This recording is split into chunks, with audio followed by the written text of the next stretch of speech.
Chapter 9. January 29th, 1900. Lord above, if you're listening to me, just open up the ground and swallow me whole. Wagon, horses, and everything. I don't understand what the hell had happened. It's been 2 days since I met her at night, and with every passing hour I seem to drown deeper in guilt and shame. I thought I was doing the right thing by asking about her life, but no, I only made it worse. Multiple times. Maybe I don't know how to read faces. Dave always rubs my awkwardness in my face. Truth be told, if I hadn't met him in a saloon with whiskey loosening my tongue, he probably wouldn't call me friend at all. Besides, analyzing symptoms, digging through experiences and knowledge to provide a possible cure is, at this point in my life, a mechanical process. Give a diagnosis, a medicine treatment, and the bill comes due. It's simple, impersonal. If one procedure doesn't work, try the next one. I'm sure my father would say that. So, I took a deep breath and prepared to install myself at the market. After a couple of hours, I saw her wearing a coat with her wicker basket and her hat. I felt my throat tighten, and before I noticed, I was straightening my clothes and fixing my hat. She looked distant, absorbed in her thoughts. I searched around to see if Mr. Carr was with her. Nothing. Though I noticed that several men stared at her, myself included. After looking over the other shop stalls, she stopped in front of my wagon. There was no immediate greeting.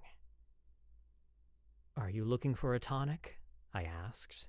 But the truth is that until that moment, I hadn't noticed that above her small lips rested a tiny beauty mark on the right side, and it seems she has several more along her neck. "Mr. Emmerich? I'm such an idiot!" Mouth hanging open, I hadn't heard a word she'd said. So I cleared my throat and asked her pardon so she could say it again. "I was wondering if you also take requests for flowers and herbs." "Of course, although," I stammered, trying to regain my composure. "Although it's difficult to find certain things in this weather. You know, oregano, mint, thyme, suffer quite a bit and dry out with the cold." She nodded, lowering her gaze. "But I do have some dried spices. Just hold on." I scrambled up into the wagon, rummaging through shelves until I found a few small packets. When I handed them over, she showed me a bottle of passion flower extract. Without even thinking, I sighed, whispering, "You don't need that, Miss Carr." "You already know. I told you I can't sleep at night." In a sudden act of courage, I confronted her, looking straight into her eyes. "No, you don't need a medicine to sleep. You need peace.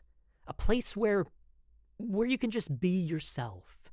Not some forced slumber that leaves you jumpy and half awake." She didn't speak. She didn't answer back. But it was there, clear in her nervous eyes. On her face, waiting for me to explain myself. "I know you can," I said softly. "And I know the other night didn't go how it should. But we can try again. This time I'll tell you a story. Something gentle, so you can drift off proper after. Just trust me. We'll start fresh. Doctor's orders." And astonishingly, she agreed. And now I find myself planning a new way to face her in conversation without ruining it.